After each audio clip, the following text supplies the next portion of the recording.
आज की क्लास में हम लोग करने वाले हैं आपके फंडामेंटल एमसीक्यू। इससे पहले की क्लास हमने जो किया था वो भी फंडामेंटल के एमसीक्यू थे, जिसमें हमारे 20 क्वेश्चन थे। आज टोटल लगभग फंडामेंटल के हमारे 45 एमसीक्यू हो जाएंगे और ये आपका चैप्टर जो जाएगा कंप्लीट हो जाएगा। नेक्स्ट चैप्टर में आपको जो है, मैंने जो टारगेट दिया था उसमें आपको बताया था मैंने कि आपको फंडामेंटल और लीनियर मेजरमेंट दोनों को रिवाइज कर लेना है, क्योंकि सबसे पहले इन्हीं की हम लोग एमसीक्यू करने वाले हैं। तो उम्मीद करता हूँ आप फंडामेंटल को पढ़ के आए होंगे। अगर नहीं पढ़ के आए हैं तो कोई दिक्कत वाली बात नहीं है, नेक्स्ट टाइम ज़रूर पढ़ लीजिएगा फंडामेंटल। देखो, अगर आप पढ़ के आओगे तो उससे क्या होगा कि फंडामेंटल और कुछ चीज़ें और आपकी जो होंगी बेसिक और क्लियर हो जाएगा। अगर आप पढ़ के नहीं आओगे, नहीं करोगे, केवल एमसीक्यू देखोगे तो आपके लिए घाटा है। तो आप अपने नोट्स से, अपने हैंडबुक से जिस टॉपिक की हम एमसीक्यू यहाँ पे करा रहे हैं उस टॉपिक को आपको पढ़ के आना होगा, तब ज़्यादा समझ में आएगा।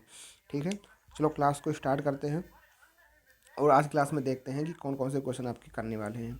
ठीक है, अगर आप चैनल पर नए हैं तो चैनल को सब्सक्राइब ज़रूर कर लीजिएगा। पहला क्वेश्चन है आपका, ये तो हमारा टारगेट है जो हमने आपको आज मॉर्निंग में दिया था कि हमको आज ये चीज़ें करनी है, तो आपको ज़रूर इस सब काम करना होगा। फंडामेंटल ऑफ एमसीक्यू सर्वे और लीनियर मेजरमेंट, और इसके हम लोग क्वेश्चन करने वाले हैं। तो ये हमारा टारगेट कंप्लीट होने वाला लगभग। चलो पहले एमसीक्यू कर लेते हैं। तो ये एमसीक्यू है। पहला क्वेश्चन है आपका, यहाँ पे बताना है जो कि स्केल से संबंधित क्वेश्चन है। आपको यहाँ पे क्वेश्चन क्या है, determine the number of division required on the vernier scale if it is combined with the main scale of least count 0.5 mm। The least count of the combined required is 0.05 for direct vernier. निकालना क्या है इस question में, सबसे पहले लिखा है determine the number of division required on the vernier, मतलब कि आपको स्मॉल एन की वैल्यू निकालनी है। ठीक है, आप कैसे निकालोगे, इसके लिए फार्मूला क्या होता है, फार्मूला होता है least count is equal to S by N, जहाँ पे एस आपका क्या होता है, ये आपका एस आपका यहाँ पे जो होता है आपका length of one division of the main scale होता है, मतलब कि मेन स्केल के ऊपर जो आपकी लेंथ ऑफ वन डिवीजन है वो कितना है, और एन क्या है यहाँ पे, ये आपका number of division on the one year होता है, ये आपका लिस्ट काउंट होता है। ठीक, तो क्वेश्चन आप पढ़ो, वहाँ से वैल्यू सारी दे रखी है। कह रखा है if it is combined with the main scale, अगर आपका वर्नियर को मेन स्केल के साथ कंबाइंड किया जाता है तो वहाँ पे लिस्ट काउंट कितना आता है 0.5 mm। कहने का मतलब जो एस की वैल्यू कितनी आपकी है 0.5 mm है।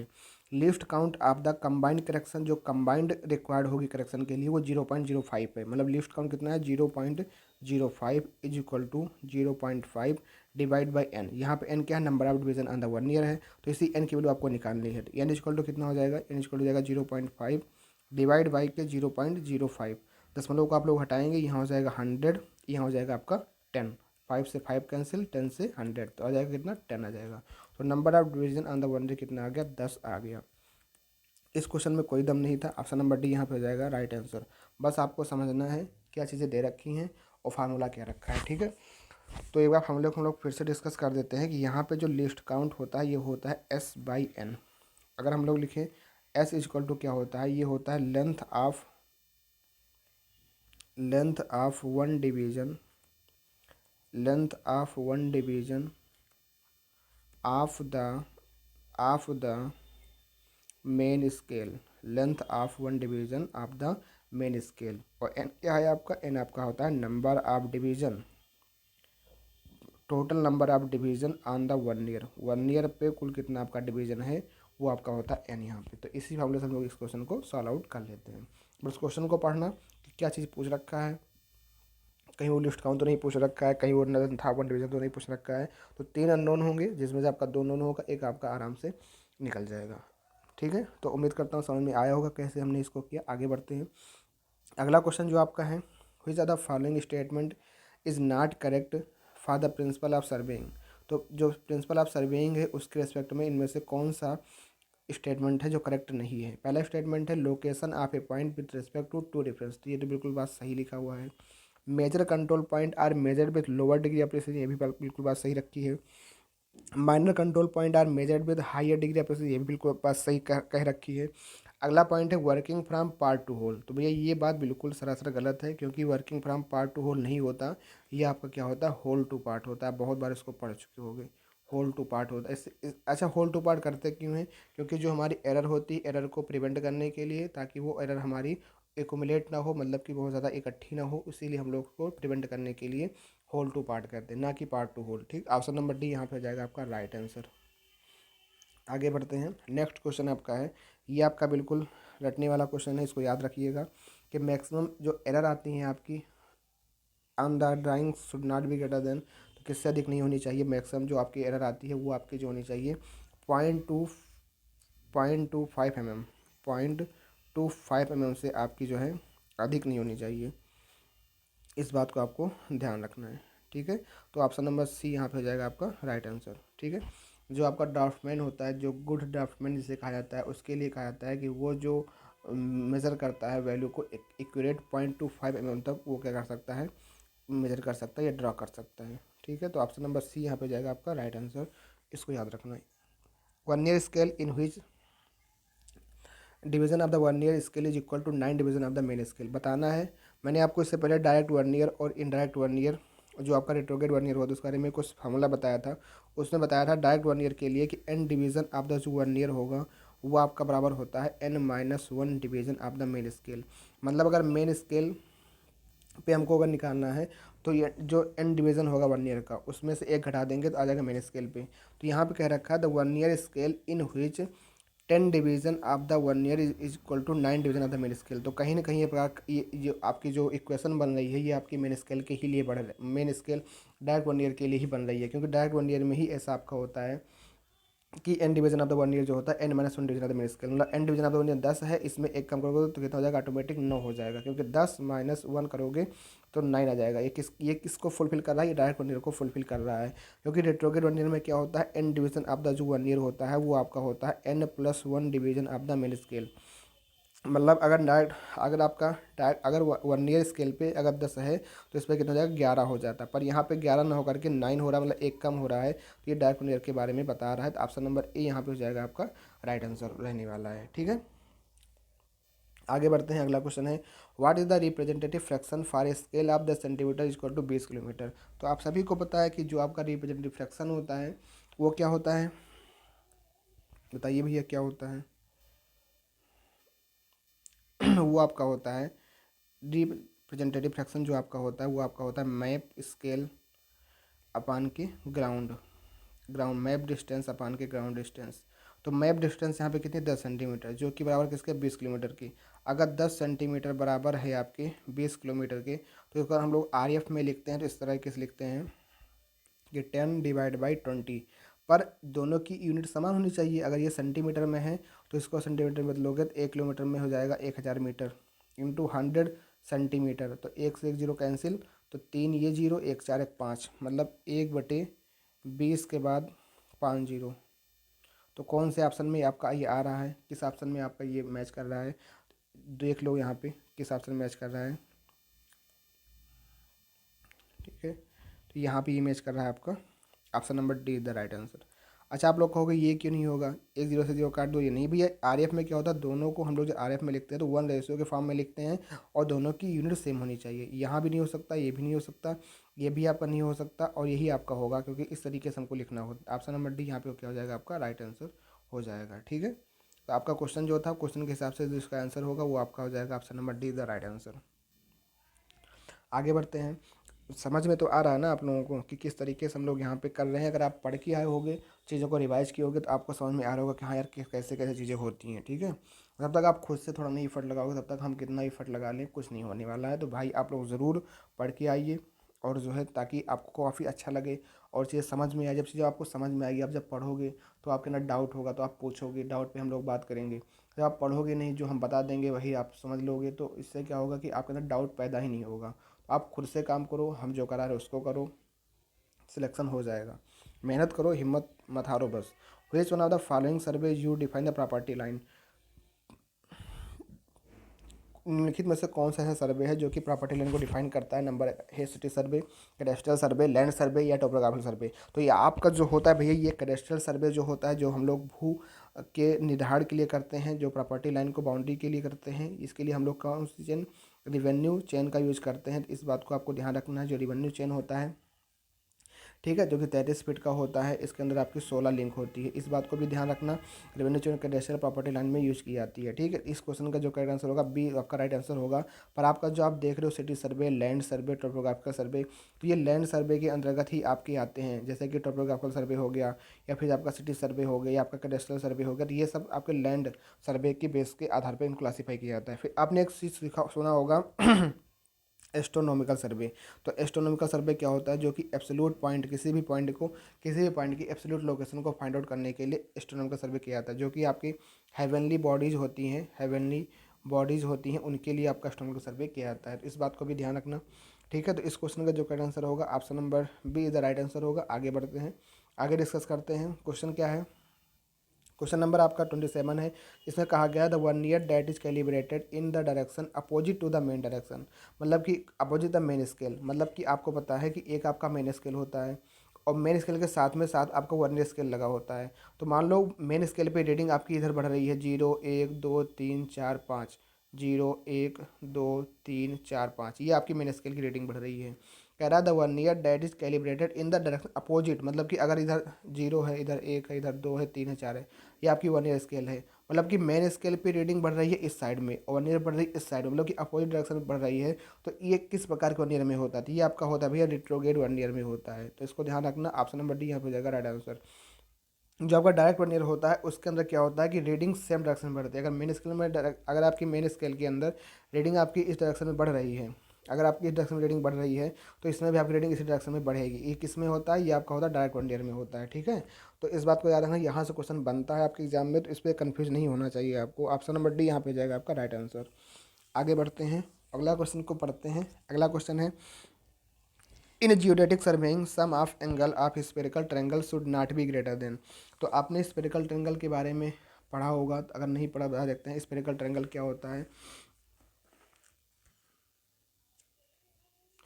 तो पहले क्वेश्चन का आंसर दीजिए कि in geodetic surveying sum of all angle of spherical triangle should not be greater than. तो देखो जो स्फेरिकल ट्रायंगल होता है वो आपका जो है इस that triangle which is form upon the surface of the sphere, मतलब जो इस सरफेस ऑफ स्फेयर के स्फेयर पे, मतलब अगर हम ये कहें कि आपका ये स्फेयर है और इसके सरफेस पे जो आपका ट्रायंगल फॉर्म होगा, यहाँ पे आपका कुछ इस तरीके से, कुछ इस तरीके से, कुछ इस तरीके से जो आपका सरफेस ट्रायंगल फेस होगा, ये ए हो गया, इसको बी मान लीजिए, ये सी हो गया। तो जो स्फेरिकल ट्रायंगल यहाँ बना, इसी को हम लोग जो है स्फेरिकल ट्रायंगल के नाम से जानते हैं। इसकी कुछ प्रॉपर्टीज होती है, इन प्रॉपर्टीज से क्वेश्चन आपके पूछे जाते हैं। वो क्वेश्चन आपका यही है, इसमें पूछा गया है कि अगर यहाँ पे एंगल बनेगा तो एंगल ए बन जाएगा, यहाँ एंगल बनेगा एंगल बी बन जाएगा, एंगल सी आपका ये बन जाएगा। तो उसकी जो प्रॉपर्टीज़ है, प्रॉपर्टीज नंबर 1 कहती है कि स्फेरिकल ट्रायंगल का कोई भी एंगल जो होगा वो आपका 180 डिग्री से अधिक नहीं होना चाहिए, मतलब कि 180 डिग्री से कम होता है, मतलब कि जो भी एंगल होगा A angle B angle B angle C angle C less than 180 degree होगा। तो पहला ही आपका जो प्रॉपर्टी यही कहती है कि स्फेरिकल ट्रायंगल का कोई भी एंगल 180 से अधिक नहीं होगा, 180 से क्या होगा, कम होगा।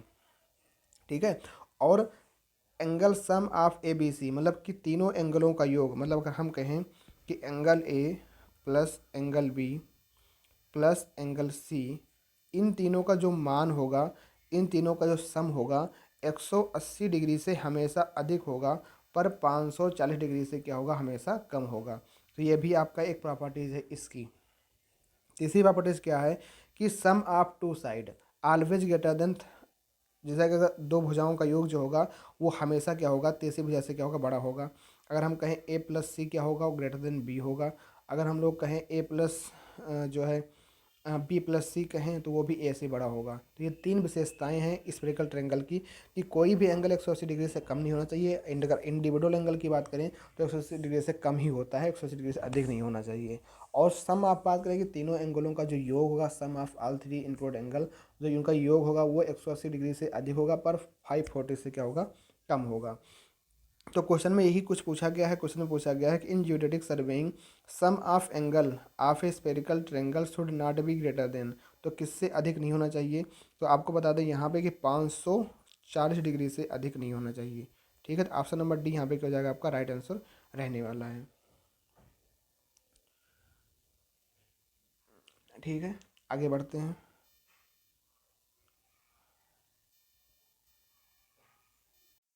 अगला जो सवाल आपका है क्वेश्चन नंबर 29, उसमें क्वेश्चन को पढ़िए और श्रिंकेज फैक्टर का कुछ कंसेप्ट है। तो श्रिंकेज फैक्टर थोड़ा डिस्कस कर देते हैं। श्रिंकेज फैक्टर होता है क्या, जो आपका श्रिंकेज फैक्टर होता है वो आपका होता है श्रंक स्केल डिवाइड बाई के ओरिजिनल स्केल होता है। ठीक है, या फिर श्रंक फैक्टर जो आपका होता है वो आपका होता है श्रंक लेंथ कह दो, श्रंक लेंथ कह दो, या आपको कह दो ओरिजिनल लेंथ, ओरिजिनल लेंथ कह दो। तो ये भी आपका श्रिंकेज फैक्टर होता है। और एक फॉर्मूला इसका होता है कि श्रिंकेज फैक्टर को अगर हम लोग ओरिजिनल स्केल से मल्टीप्लाई कर दें तो आपका क्या आ जाता है, श्रंक स्केल आ जाता है। तो ये भी आपको याद रखना है। तो क्वेश्चन क्या है, क्वेश्चन को पहले पढ़िए कि an area of a field is 250 square centimetre from A shrunk map, मतलब कि श्रंक मैप के ऊपर कोई एरिया है जिसका कोई आपका एरिया है, कोई प्लान जिसका एरिया है 250 सेंटीमीटर स्क्वायर। कितना है, 250 सेंटीमीटर स्क्वायर, ये आपका श्रंक के मैप पे एरिया है। उसके बाद having shrunk factor, shrunk factor आपको दे रखा है कितना, 0.9। कैलकुलेट करना है original area on the field if the original scale of the map is 1 centimetre 50 metre. आपको ओरिजिनल स्केल दे रखा है, ओरिजिनल स्केल आपको दे रखा है कितना, 1 सेंटीमीटर बराबर 50 मीटर, ठीक है। और श्रंक फैक्टर दे रखा है और मैप एरिया आपको इतना दे रखा है। तो सबसे पहले हमको क्या निकालना है, कैलकुलेट द ओरिजिनल एरिया। तो आप करेक्ट एरिया का फार्मूला लगाओगे कि जो आपका करेक्ट एरिया होगा वो बराबर होगा measured area, measured area on map, map पर measured area divide by R F of shrunk scale का स्क्वायर, ठीक। तो सबसे पहले हमको क्या निकालना होगा यहाँ पे, are F of shrunk scale, are F of shrunk scale निकालने के लिए हमको ओरिजिनल स्केल को श्रिंकेज फैक्टर से मल्टीप्लाई करना पड़ेगा। आपका जो ओरिजिनल स्केल है 1 सेंटीमीटर बराबर कितना है, 50 मीटर। तो 1 बटा कितना हो जाएगा, 1/50 इंटू 100 सेंटीमीटर इंटू आपका हो जाएगा कितना, 0.9, क्योंकि 0.9 क्या है, ये आपका श्रिंकेज फैक्टर होता है। 0.9 जो आपका श्रिंकेज फैक्टर होता है। फिर इन दोनों को हमने यहाँ पे किया तो R F of shrink factor जो आपका हो गया 1/50 को मल्टीप्लाई किया तो यहाँ से आ जाएगा कितना, 9×45, तो ये आ जाएगा 5555। तो ये आ जाएगा R F of shrink factor. तो R F of shrink scale आपका आ गया। हमको निकालना क्या है, करेक्ट एरिया। हमने देखा यहाँ पे करेक्ट एरिया बराबर क्या होता है, measured area upon on map upon are F of shrink scale.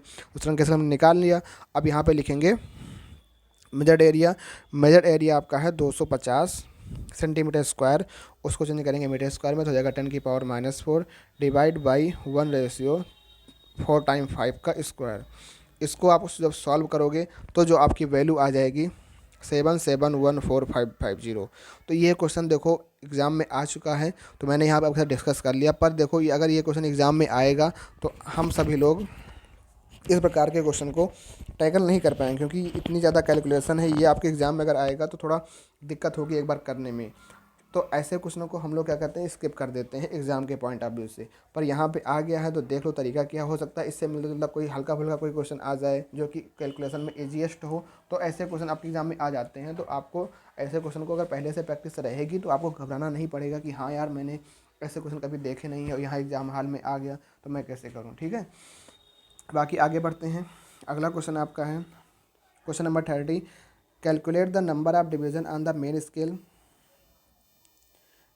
Is equal to the 8 division of the extended 1 year. तो यहाँ पे जो है आपको निकालना है कि number of division of the main scale पे आपको निकालना है कितना होगा, जबकि आपका जो 8 division of the extended 1 year.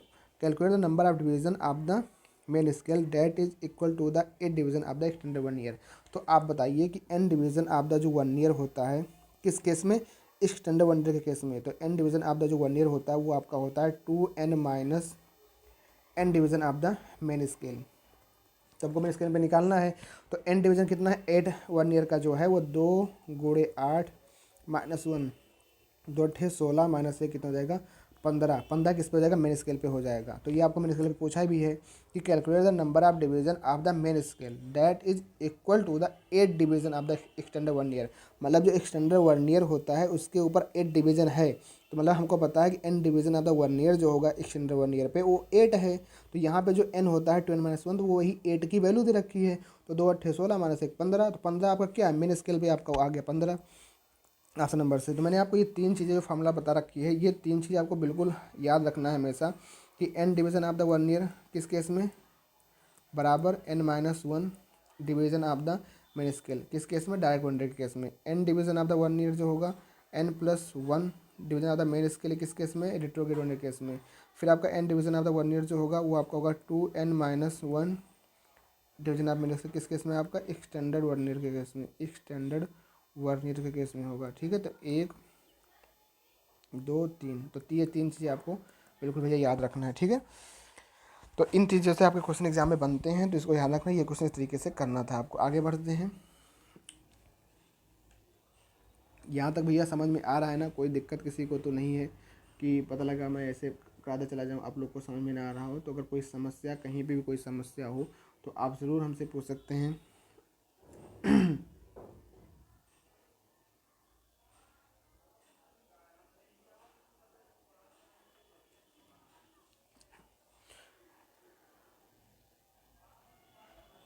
आगे बढ़ते हैं, अगला क्वेश्चन पढ़ते हैं।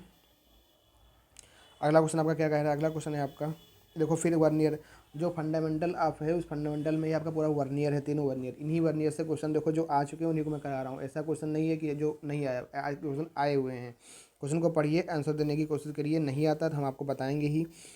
Calculate the length of one division. Question को पढ़िए, कह क्या रहा है क्वेश्चन, आखिर पूछना क्या चाहता है। कैलकुलेट करना है length of one division of the vernier scale if least count of the combination of main and vernier scale is 0.02। तो कहने का मतलब क्या हो गया कि जो लीस्ट काउंट आपका है वो 0.02 है। ठीक, और the least count of the main scale is 1 जो लीस्ट काउंट आपका एस होता है मेन स्केल पे कितना है, वो 1 का है। अच्छा, आपको फार्मूला जो पता है लिस्ट काउंट इजकल टू वो होता है S/N। तो यहाँ पे n क्या होता है, ये नंबर ऑफ डिवीज़न होता है। पर यहाँ पे हमको नंबर ऑफ डिवीज़न नहीं निकालना है, वो निकालना है कि जो वर्नियर होगा उसका वन डिवीज़न की वैल्यू कितनी होती है। तो सबसे पहले अगर हम लोग नंबर ऑफ डिवीज़न को निकाल ले जाएँ, तो अगर हम नंबर ऑफ डिवीज़न को निकाल ले जाएंगे तो हम कहीं ना कहीं ये कैलकुलेट कर लेंगे कि हमारा जो लिस्ट काउंट है वन डिवीज़न का वो कितना होगा। तो यहाँ लिस्ट काउंट इक्वल टू रखो 0.02 बराबर, यहाँ रखो 1 डिवाइड बाई n करो, तो यहाँ n इक्वल टू कितना हो जाएगा 100 डिवाइड बाई 2, तो कितना आ जाएगा 50 आ जाएगा। 50 मतलब भैया जो आपका आ गया, जो 50 आपका आया है, ये n इक्वल टू कितना आ गया, जो 50 जो आपका आ गया ये आपका टोटल नंबर ऑफ डिवीज़न, मतलब टोटल नंबर ऑफ डिवीज़न आ गया कि आपका 50 डिवीज़न वर्नियर स्केल पे है।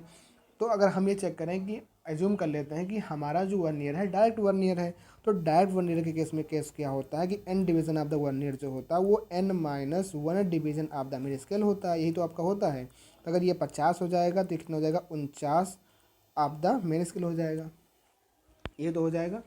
तो अगर हम लोग यहाँ पे इसको लिख सकते हैं कि 50 मल्टीप्लाई भी बराबर 49 इंटू एस, ये तो आपका होता है, एस हो जाता है। तो यहाँ पे अगर हम बात कर लें कि एक डिवीज़न हमको निकालना है कि मेरे स्केल पे आपका जो है एक डिवीज़न का वैल्यू कितनी हो जाएगी आपकी मेरे स्केल पे, तो एक तो यहाँ पे हाई है वैल्यू ये, तो हम यहाँ 1 ईयर वी का मान निकालेंगे तो 49/50 हो जाएगा, तो कितना आ जाएगा 0.98 आ जाएगा। ठीक है, 0.98 आ गया। अच्छा, ये हमने जो एज्यूम किया कि हमारा डायरेक्ट वर्नियर है ही या नहीं है, ये कैसे मालूम कर पाओगे। तो मैंने बताया था कि डायरेक्ट वर्नियर में क्या होता है कि आपका जो वर्नियर वाला स्केल होता है वो मेन स्केल से क्या होता है, हल्का छोटा होता है, स्लाइटली शॉर्टर होता है। क्योंकि वर्नियर स्केल में अगर 10 डिवीज़न होगा, एग्जाम्पल के तौर पर ये आपके 9 डिवीज़न आप के बराबर होगा। तो डायरेक्ट वर्नियर के केस में क्या होता है, कहीं ना कहीं वर्नियर स्केल का जो डिवीजन होता है वो कहीं ना कहीं मेन स्केल से छोटा होता है। तो वर्नियर का जो स्केल का लिस्ट काउंट आया है वो 0.98 आ गया है, और मेन स्केल पे कितना था आपका 1 था। तो आप ऐसे ही देख लो, ये आपकी वैल्यू छोटी है नहीं छोटी है, बिल्कुल छोटी है। तो ये हमारा जो एज्यूम किया N division of the vernier equal to n-1 main scale, उस हिसाब से हमने जो वर्नियर की वैल्यू निकाली एक डिवीजन की 0.98 आई, ये हमारा फुलफिल हो गया। अगर ये फुलफिल ना करता तो हमको ये मानना पड़ता कि N division of the vernier जो होगा वो n+1 division of the main scale के बराबर होगा। ठीक है, मेन स्केल के बराबर होगा। और हमको जब यहाँ से हम वैल्यू निकालते, आपकी यहाँ से हम लोग वैल्यू निकालेंगे कि जो हो जाएगा आपका, यहाँ से अगर हम वैल्यू निकालेंगे तो ये आपका हो जाएगा कितना 50 इंटू वी बराबर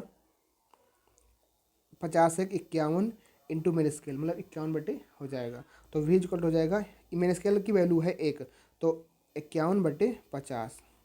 ठीक है, इसको आप सॉल्व करोगे तो लगभग 50 सेकंड में 50 1.02 mm आएगा। तो यहाँ जो वैल्यू आपकी जो है 1.02 mm आपकी आएगी। यहाँ पे वर्नियर की वैल्यू आपकी जो है मेरे स्केल की वैल्यू से आपकी जो है बड़ी आ रही है। ठीक है, तो बड़ी आ रही है, ये आपके किस केस में हुआ, रेट्रोग्रेड वर्नियर के केस में हुआ। तो अगर ये देखो, ये इस क्वेश्चन में थोड़ा ये है कि अगर इस क्वेश्चन में क्या है कि वैल्यू आप देखो, यहाँ ये वैल्यू तो आपकी इसमें तो 1.02 mm आ गई, 1.02 mm आ गई, पर इस क्वेश्चन में ऐसा कुछ कहा नहीं है कि हम लोग किस वर्नियर के केस में आपको निकालना है, ऐसा तो कुछ कहा नहीं है। तो आपकी वैल्यू देखो, ये भी आपका आ रहा है, ये भी आंसर आ रहा है, तो ये भी आपका आंसर हो सकता है, ये भी आपका आंसर हो सकता है। इसमें आपको स्टार मार्क कर लेना है, क्योंकि इस क्वेश्चन में आपको देखना है कि दोनों ही आंसर आपका हो सकता है। अगर सपोज हमने पहले, हमको लगा कि पहले इसका आंसर यही होगा, पर हमने यहाँ जब चेक किया तो यहाँ हमने देखा कि यहाँ वैल्यू 1.02 में आ रही है, और रेट्रोग्रेड वर्नियर ये कहता है कि वर्नियर आपका जो होगा मेरे स्केल से बड़ा होगा। तो यहाँ पे देखो बड़ी वैल्यू भी आ रही है रेट्रोग्रेड वर्नियर के केस में। तो ये आपका जो है, मान लें अगर हम दोनों, अगर आपका जो आंसर होगा ये आपका ये भी हो सकता है। ठीक है, ये भी ध्यान रखना, ये भी ध्यान रखना। ठीक है, इसमें कन्फ्यूज मत होना। इसमें लिस्ट काउंट निकालने का हमने दोनों को मान कर लिया, दोनों ही आंसर आपका सही रहेगा। ठीक है, आगे बढ़ते हैं। कंफ्यूज नहीं होना, कोई अगर दिक्कत हो ऑफलाइन कमेंट करके पूछ सकते हैं आप। With an increase in the denominator of the representative fraction the scale of the map bill.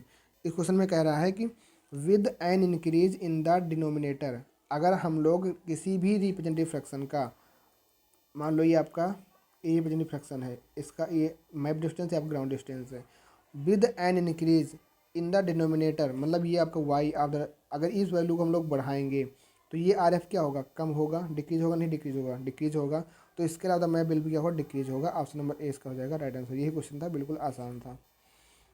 अगला क्वेश्चन है 10 डिवीजन ऑफ वर्नियर। वर्नियर पे ही सारे क्वेश्चन है, क्योंकि वर्नियर क्वेश्चन आए हैं तो मैंने सोचा कि इनके क्वेश्चन करा ही दूँ, क्योंकि इससे आपकी जो घबराहट है वो बिल्कुल कम हो जाए। इसमें क्वेश्चन में क्या पूछा गया, ये निकालना है। 10 division of the vernier scale are equal to 11 division of the main scale. तो भैया किस किस में होता है, ये आपका रेट्रोग्रेड वर्नियर के केस में ही आपका ऐसा होता है कि n डिवीजन ऑफ द जो वर्नियर होता है वो n+1 division of the main scale के बराबर होता है। अगर यहाँ पे 10 डिवीजन ऑफ द वर्नियर होगा तो यहाँ पे 11 division of the main scale के बराबर हो रहा है। किस केस में हो रहा है, ये आपका इसी केस में ऐसा हो रहा है। तो ये आपका हो गया ये n+1 वाला ऑफ द मेन स्केल। अब ईच 1.mm, तो ये 0.1 mm आपका कितना रखा है कि मेन स्केल का जो ईस्ट लिस्ट, मतलब मेन स्केल पे जो आपका वैल्यू है वो आपका कितना है। अगर हम लोग लिस्ट काउंट लिखें तो S/n करके अगर लिखें तो लिस्ट काउंट हमको निकालना ही है। तो यहाँ अगर हम लिखें S की वैल्यू 0.1 लिख देंगे, और n क्या है, नंबर डिवीजन द वर्नियर है, तो हो जाएगा 0.01 mm। Option number be the right answer. काम खत्म, बस, कोई दिक्कत, नो प्रॉब्लम। आगे बढ़ते हैं। A line of 5 metre on the original map is shrunk to 4.6 metre. मतलब कि कोई एक लाइन थी जो कि 5 मीटर की थी, और श्रंक होने के बाद कितनी होगी, 4.6 मीटर की हो गई। Calculate the shrunk scale if the original scale of the map was 1 centimetre 8 metre. आपको श्रंक स्केल निकालना है, तो श्रंक स्केल का जो फार्मूला होता है वो आपका होता है original scale multiply shrinkage factor. तो ओरिजिनल स्केल कितनी है, 1/80, तो 1/80 मीटर को चेंज करो किसमें, 100 सेंटीमीटर, मल्टीप्लाई श्रिंकेज फैक्टर कितना है 4.6 डिवाइड बाई ओरिजिनल लेंथ आपकी 5 मीटर।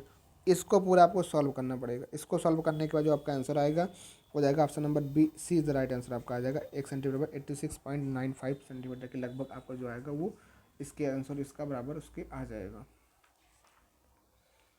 ठीक है, इसको आप सॉल्व करके देख सकते हैं। ठीक है, बाकी कोई दिक्कत वाली बात नहीं है। कुछ नहीं करना था इसमें, संख्या स्केल निकालना था, ओरिजिनल स्केल वो 1/80। 80 100 क्यों किया, क्योंकि 1 सेंटीमीटर, इसको हमने सेंटीमीटर में चेंज कर लिया, और यहाँ पे हमने कुछ किया नहीं, क्योंकि ये मीटर में, ये भी मीटर में कैंसिल आउट होकर के आ जाएगा आंसर सेंटीमीटर में। तो 1 सेंटीमीटर बराबर 86.95 मीटर आ जाएगा।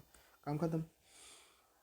अगला क्वेश्चन बढ़ते हैं। अगला क्वेश्चन है, देखो ये क्वेश्चन सेम आ गया। Sum of in geometric surveying sum of all that internal angle of spherical triangle should B.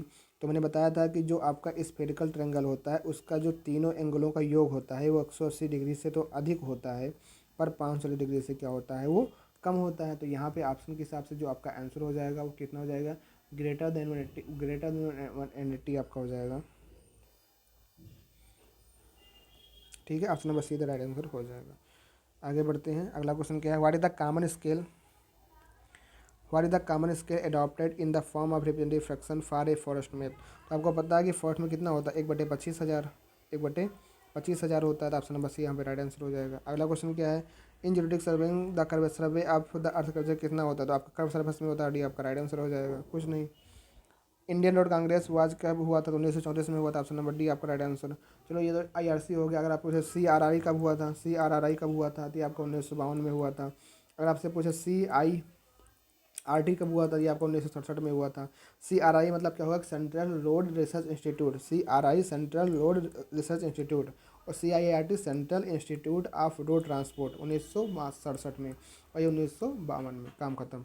आगे बढ़ो। Rectangular area of 12 kilometre is represented by 1.5 into 1.5 centimetre rectangle on map. The scale of the map क्या होगा। तो ये scale of the map आपको निकालना है। बता देता हूँ कि ये एरिया में दे रखा है 1.5 इंटू 0.5, गुणा करोगे तो हो जाएगा 0.75 सेंटीमीटर स्क्वायर। 0.5 सेंटीमीटर स्क्वायर बराबर है कितना, 12 किलोमीटर स्क्वायर को। इसको स्केल में चेंज करना पड़ेगा, तो अंडर रूट में हो जाएगा 0.75, अंडर रूट में आ जाएगा 0.75 डिवाइड बाई 12 किलोमीटर। किलोमीटर को चेंज करोगे किस में, मीटर में 10⁻6, मीटर चेंज सेंटीमीटर 10⁻4 सेंटीमीटर। 25 तियाँ 75, यहाँ पे 100 आ जाएगा, 10 हटाने के। 25 चौको 100, 25 चौको 100, और 3 चौक 12, 4 चौक 16, लगभग 40 वाला आंसर आएगा। 40 वाला आंसर कहाँ पे है, ऑप्शन नंबर डी आपका राइट आंसर हो जाएगा। अगर ये समझ में नहीं आया होगा एक बार कमेंट बॉक्स में पूछ लेना, मैं बता दूंगा फिर से, ठीक है। क्योंकि टाइम हो रहा है, चलिए इस क्वेश्चन कर लेते हैं। Method usually adopted to control rough mountainous region, तो कौन सा होता है आपका, टेकोमेट्री होला हम लोग करते हैं रफ माउंटेन रीजन का। Option number A right answer हो जाएगा। बाकी एक क्वेश्चन, 2, 3, 4, 5 क्वेश्चन बचते हैं इसमें। आपके 5 क्वेश्चन बचते हैं इसमें चैप्टर 1 में। तो लगभग चैप्टर 1 आपका कंप्लीट हो गया है, और 5 क्वेश्चन को आपको होमवर्क में करना है। भैया बहुत आसान आसान क्वेश्चन है, अगर नहीं आएगा तो मैं कल की क्लास में इसको डिस्कस कर दूंगा। बाकी आपको लोग कोशिश करना कि होमवर्क वाले क्वेश्चन को जरूर करके देखना है। अगर नहीं आता है 5 क्वेश्चन देख लीजिए, ये हो गया, इसका स्क्रीनशॉट ले लीजिए, इसका आंसर देने की कोशिश करिएगा। 2, 3, 4, 5, ठीक है। मैंने 40 क्वेश्चन करा दिया। तो लगभग कल हम स्टार्ट करेंगे अपना लीनियर मेजरमेंट। तो आप लोग लीनियर मेजरमेंट पढ़ के आइएगा एक बार ज़रूर। आज का ही टारगेट था हमारा पढ़ने का। जिन लोगों ने नहीं पढ़ा है लीनियर मेजरमेंट पढ़ लीजिएगा। और रोजाना हम सुबह 5 बजे अपना एक टारगेट देते हैं कि आज हमको ये चीज़ें इसमें पढ़नी है। अब ज़रूर उसको पढ़ने की कोशिश कीजिएगा। लीनियर मेजरमेंट हम लोग कल करेंगे। तो आज क्लास को यहीं पर समाप्त करते हैं। क्लास कैसे लगी ज़रूर बताइएगा, और मिलते हैं फिर नेक्स्ट वीडियो में। तब तक के लिए थैंक यू। जय हिंद, जय भारत।